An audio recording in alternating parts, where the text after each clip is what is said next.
She stood alone at the top of the marble staircase, her gloved hand resting on the balustrade, and no one looked at her. Below, the ballroom of Thornwood Hall glittered with candlelight and the rustle of silk, laughter rising like incense to the painted ceiling where gods and goddesses looked down in frozen indifference. Evangeline, the new Duchess of Thornwood, wore a gown of deep midnight blue that her maid had said would draw every eye. But no eye was drawn. Her husband, Alexander Ashford, the Duke, did not even glance in her direction. He was dancing with Lady Beatrice Montfort, a widow with hair the color of spun copper and a smile that seemed to own every room she entered. The Duke's hand rested at Lady Beatrice's waist with an ease that Evangeline had never felt herself, and as they turned beneath the chandelier, she saw him laugh, a low, warm sound she had never once heard directed at her. She had been his wife for 6 weeks, and this was the first time he had invited the county to their home. She had spent days planning the dinner, selecting the flowers, consulting with the cook, hoping that this evening might mark a beginning. Instead, it had become a quiet public exhibition of her irrelevance. As she descended the stairs slowly, a cluster of matrons near the refreshment table whispered just loud enough for her to catch fragments. Political match. The Duke had no choice. Her father forced the king's hand after the border war. They say he can barely stand the sight of her. Evangeline's cheeks burned, but she kept her chin high. She had been raised to withstand worse, though she had not expected it to come so soon or from her own husband's guests. At the foot of the stairs, she hesitated. The Duke and Lady Beatrice had finished their dance, and now they stood near the great fireplace, heads bent together. Alexander's dark hair gleamed in the firelight, his profile sharp and utterly remote. Evangeline gathered her courage and crossed the floor toward him, feeling eyes slide past her like water over stone. When she reached his side, he did not turn. She said softly, "The supper was well received, I think. The lobster patties in particular." For a long, horrible moment, he gave no sign of having heard. Then he lifted his gaze, and it settled somewhere just beyond her shoulder. "I am glad," he said, with the cool courtesy one might offer a distant acquaintance. "If you will excuse me, Lady Beatrice wishes to see the conservatory." He offered the widow his arm and walked away.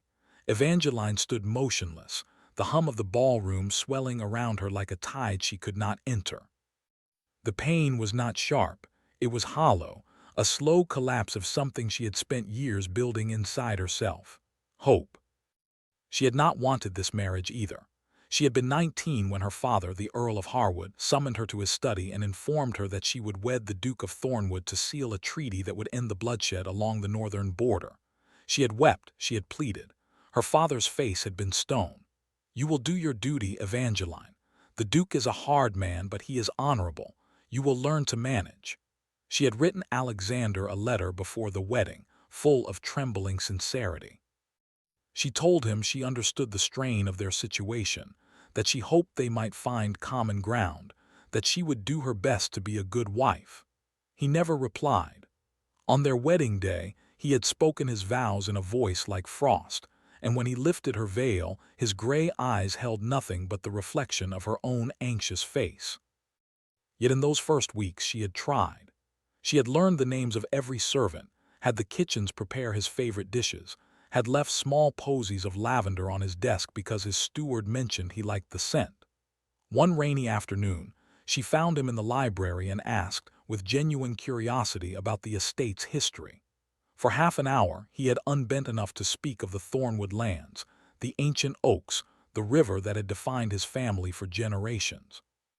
His voice had grown almost warm. She had felt a fragile, luminous thing unfold in her chest. But then a letter arrived, bearing Lady Beatrice's seal, and the shutter came down over his eyes once more. He excused himself and did not speak to her again for 2 days. That pattern repeated like a cruel waltz.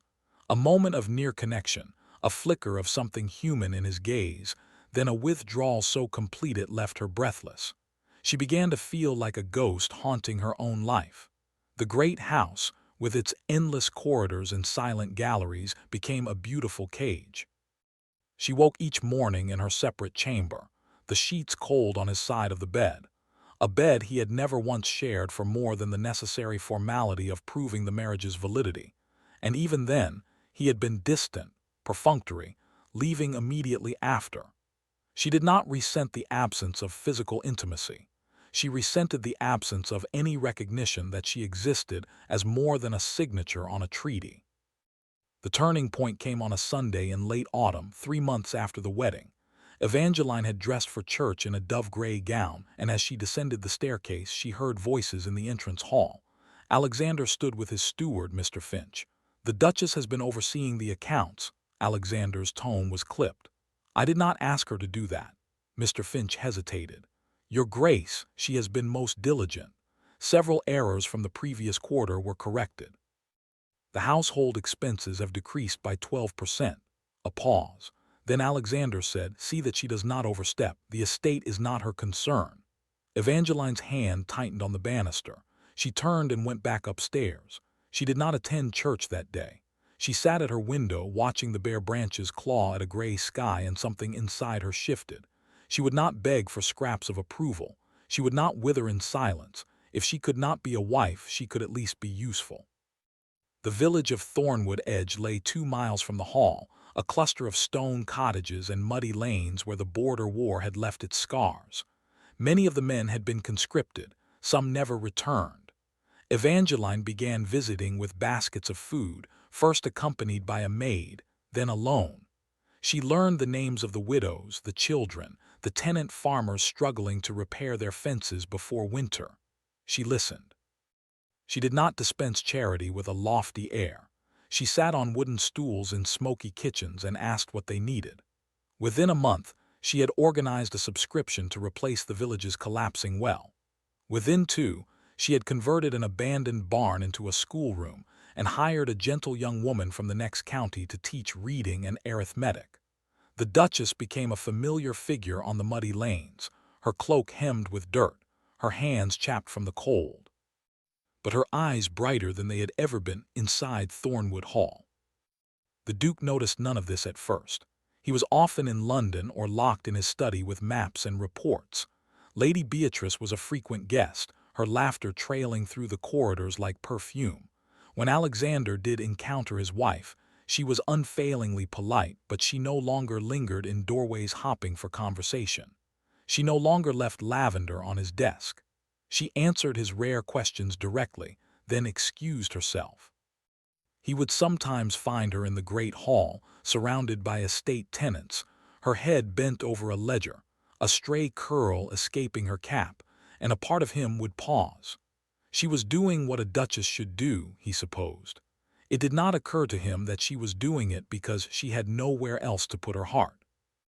Captain James Harrington entered the story on a freezing afternoon in December. He was a retired army officer who had inherited a modest estate bordering Thornwood, a man of 30 with an open face, sun-bleached hair, and a quiet steadiness that made people trust him instantly. He had lost his younger brother in the border war and had dedicated himself to improving the lives of the soldiers' families left behind. When he heard that the Duchess of Thornwood was building a school, he rode over to offer his help. Evangeline met him in the village, surrounded by a gaggle of children who had just been released from lessons. He dismounted, bowed, and said, "Your Grace, I have heard remarkable things. I have some experience with setting up charitable trusts. If it would not be an imposition, I would be honored to assist." She studied him for a moment. There was no flattery in his tone, no hidden motive in his warm brown eyes. She smiled, a genuine smile, the first that had touched her lips in months. "You are very welcome, Captain." They began working together. He helped her draft a charter for the school, advised on drainage for the cottages, and often stayed for a simple lunch at the village inn where they talked of books and local history. He never presumed. He never stood too close or allowed his gaze to linger. But the village noticed the Duchess's new companion, and eventually so did the servants at Thornwood Hall. One evening, as Alexander stood by the window in his study, he saw a rider approaching the house through the twilight. It was Harrington, escorting Evangeline back from some village errand. The captain helped her dismount, his hands respectful, his head inclined to catch something she said. She laughed, a clear, musical sound that carried up the drive. Alexander's jaw tightened. He turned from the window and poured himself a brandy, but the image stayed with him. She never laughed like that at home. The first crack in Alexander's indifference came through a book. He had gone to the library to find a volume on agricultural rotation, and while scanning the shelves, he noticed a small leather-bound journal tucked behind a row of ledgers. It was not his. He opened it and recognized Evangeline's neat, sloping handwriting. He knew he should close it, but something compelled him to read. The early entries were dated soon after the wedding. I stood in the ballroom tonight and he looked through me as if I were made of glass. I am beginning to understand my place here. It is to be unseen. Later, I thought perhaps if I learned the estate, if I showed him I could be an asset, he might soften. I was foolish. He does not want a partner, he wants a ghost. And then, months later, a different tone. I have stopped waiting. It is a strange liberation. The village needs me, and that must be enough. I have decided to build a life out of the pieces he left behind. The final entry was dated only a week prior. Captain Harrington has offered to fund the new school books. He speaks to me as if my thoughts have value. I had forgotten what that felt like. No, I had never known it.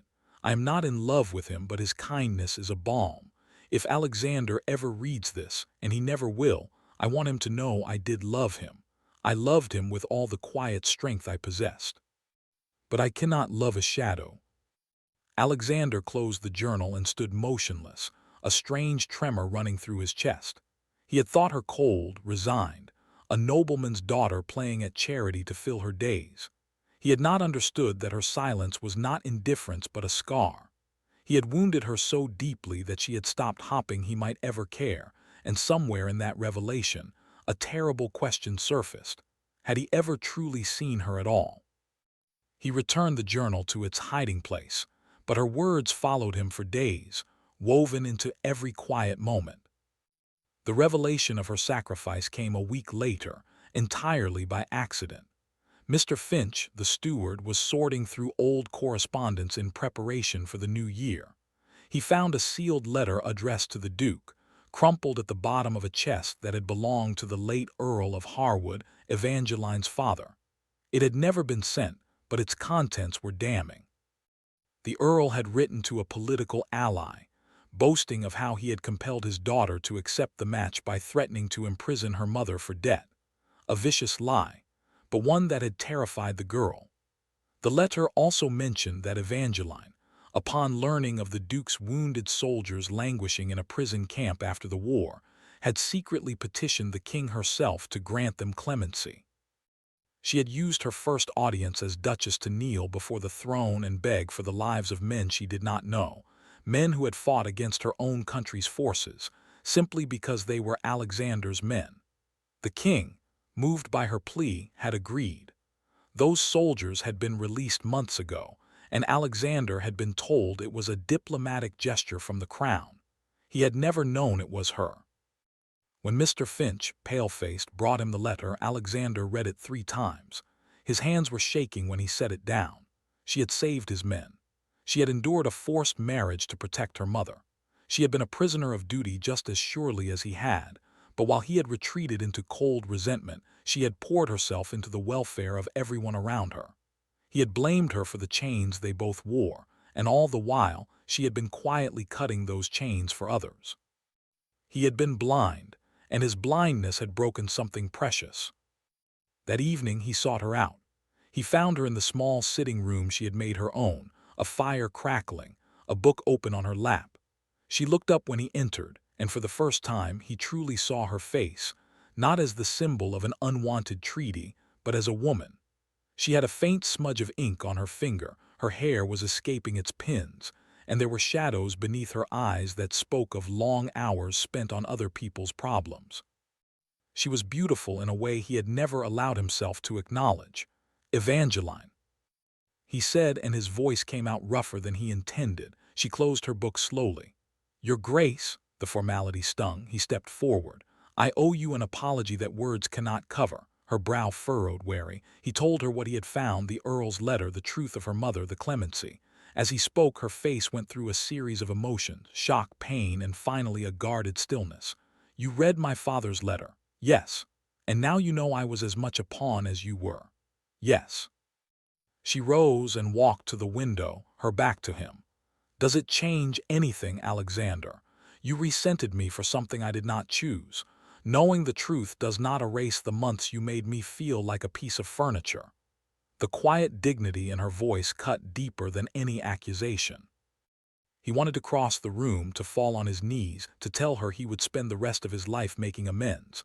But before he could find the words, the door opened and Lady Beatrice swept in, unannounced as always. She took in the scene, the tension, the Duke's strained expression, and her smile sharpened. "Am I interrupting?" she asked, her tone honeyed. Evangeline turned, her composure seamless. "Not at all. I was just retiring." She walked past Alexander without a glance and left the room. He stood there, watching her go, and Lady Beatrice's chatter washed over him unheard. For the first time, he saw the widow not as a friend but as an intruder. The weeks that followed were a slow, agonizing education in loss. Alexander tried to bridge the distance, but every overture was met with polite, impenetrable grace. He ordered the gardens replanted with her favorite roses. She thanked him and remarked that the villagers would enjoy them on open days. He arranged a private dinner. She sat across from him, answered his questions about the school, and then excused herself early to write letters. Her absence at breakfast, which he had once accepted without thought, now left the table cavernous. He found himself listening for her footsteps, watching for the flash of her blue cloak in the drive. The house felt emptier than it ever had, even though she had never truly left. Jealousy arrived not as a sudden storm but as a persistent, gnawing ache.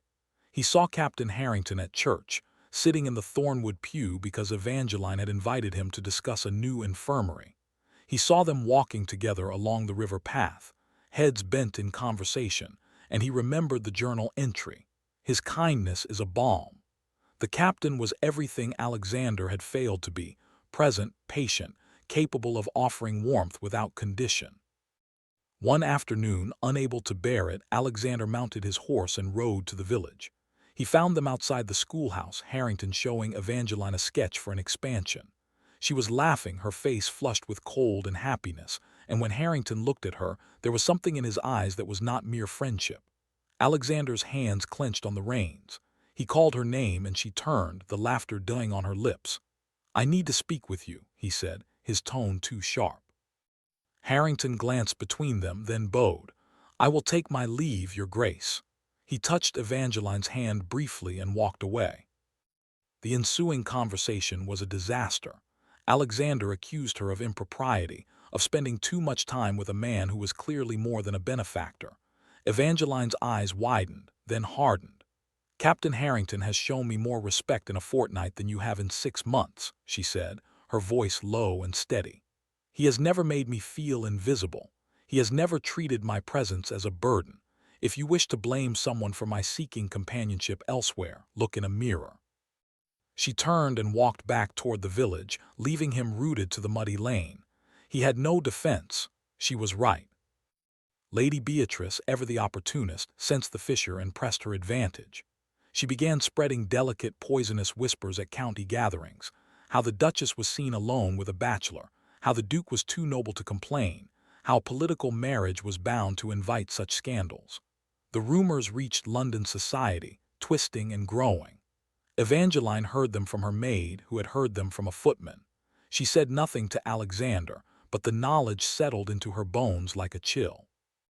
She had done nothing wrong, yet the world was ready to paint her as a fallen woman, and she knew from bitter experience that her husband might believe it.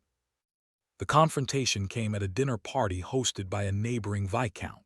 The table was long, the candles bright, and Lady Beatrice sat strategically near Alexander, her gown a vivid emerald. As the soup was served, she said, in a carrying voice, "I do hope the village school is not taking too much of Her Grace's time. One hears such odd stories about the private tutorials with the good captain." A ripple of titters ran around the table. Evangeline felt every eye land on her. She set down her spoon. Alexander's face was unreadable. Then Lady Beatrice added lightly, "Of course, I'm sure it's all perfectly innocent, but society does so love its little scandals." Evangeline rose. "If you will excuse me," she said, her voice calm as a frozen lake, "I find I am unwell." She left the dining room with her head high, her heart pounding a furious, wounded rhythm. Alexander caught up with her in the hallway, his hand closing on her arm. "Evangeline, wait," she whirled. "Let go of me." He dropped his hand as if burned. "Is it true?" he asked, and the question hung in the air, horrible in its implication. She stared at him. "You are asking me if I have dishonored you." Her voice broke on the last word. "After everything you have learned about me, after the journal, after the clemency, after I have given every waking hour to your people and your estate, you still ask me that?" He saw then what he had done. He had let an old friend's poison and his own jealousy corrode the one thing he should have protected. "I'm sorry," he whispered. "I didn't mean." But she was already walking away, her footsteps fading into the dark corridor. That night, Lady Beatrice's schemes unraveled with startling speed. A maid in the Viscount's household, resentful of the widow's haughty treatment, came forward to the Viscountess with proof that Lady Beatrice had been paying servants to spread false rumors about the Duchess, and had even attempted to bribe Captain Harrington's groom to plant a handkerchief in Evangeline's cloak. The Viscountess, a woman of fierce integrity, brought the matter directly to Alexander at dawn. He listened in a haze of shame and rage. By midday, Lady Beatrice was summoned to Thornwood Hall. She arrived with a triumphant smile that faltered when she saw his expression. He did not shout. He simply told her, in a voice of absolute finality, that she was to leave the county within the week and never return. "You sought to destroy my wife's reputation," he said. "You will find that my influence extends far enough to ensure you are not received in any decent house in England." She tried to speak, but he turned his back. She left in tears, but Alexander felt no satisfaction, only a hollow dread. The damage to Evangeline had already been done, and he had aided it with his doubt. He found her in the conservatory, sitting on a stone bench amid the ferns, her hands folded in her lap. She looked up as he approached, and he saw that she had been crying. The sight cleaved something inside him. He knelt before her, heedless of the damp flagstones. "I have been a fool," he said, his voice raw. "Lady Beatrice is gone. The rumors will be corrected, but that is not why I am here." He took a breath, steadying himself. "I read your journal. I know you loved me once. I know I destroyed that love with my coldness. But I am begging you now, not as a duke to a duchess, but as a man who has woken from a long, bitter sleep. Give me a chance to earn it back." She looked at him for a long, silent moment. Her voice, when it came, was tired but not unkind. "Alexander, love is not a debt. You cannot repay it like a loan. I do not know if what I felt is still there. I have spent so long teaching myself to live without you that I have forgotten how to need you." The words were not cruel, they were simply true. He closed his eyes. "Then let me learn to need you first," he said. "Let me show you that I am not the man who looked through you. I will wait. I will earn the right to stand beside you if it takes the rest of my life." He lifted his gaze to hers. "I love you, Evangeline. I loved you too late, but I love you with everything I have." The silence stretched, filled only by the soft drip of water from the fronds. Then she reached out and very gently touched his cheek. Her fingers were cold, but her touch was the first she had offered him freely since their wedding day. "I am not promising anything," she whispered, "but I am willing to try." The healing did not happen overnight. It came in small, deliberate moments. Alexander began walking with her to the village, not to supervise but to help. He carried stones for the new infirmary foundation. He sat in the schoolroom and let a child read to him haltingly while Evangeline watched from the doorway, a tiny smile playing at her lips. He returned to the conservatory every evening and simply sat with her, sometimes talking, sometimes in comfortable silence. He stopped being a duke and became a husband. One night, he brought her the lavender posy she had once left on his desk, dried and preserved, and said, "I kept it. Even when I was too proud to admit it meant something." She took it from his hand and pressed it to her heart, and her eyes filled with a light he had not seen before. Spring came and the gardens of Thornwood Hall blazed with color. On a morning in May, they stood together on the terrace, looking out over the valley. A letter had just arrived from London, formally clearing her name and commending her charitable work. She folded it and placed it in her pocket. "It doesn't matter anymore," she said. "What matters is here." She looked at him, and he saw in her face the woman she had become, strong, self-possessed, no longer a shadow waiting for light. But she was also the woman who had chosen, against all expectation, to let him back in. "I never stopped loving you," she said, very quietly. "I only stopped hopping." He took her hand, and this time she did not pull away. He lifted it to his lips and kissed her fingers. "Then I will spend every day of our future giving you new reasons to hope." In the village, the school bell rang, a clear, insistent call.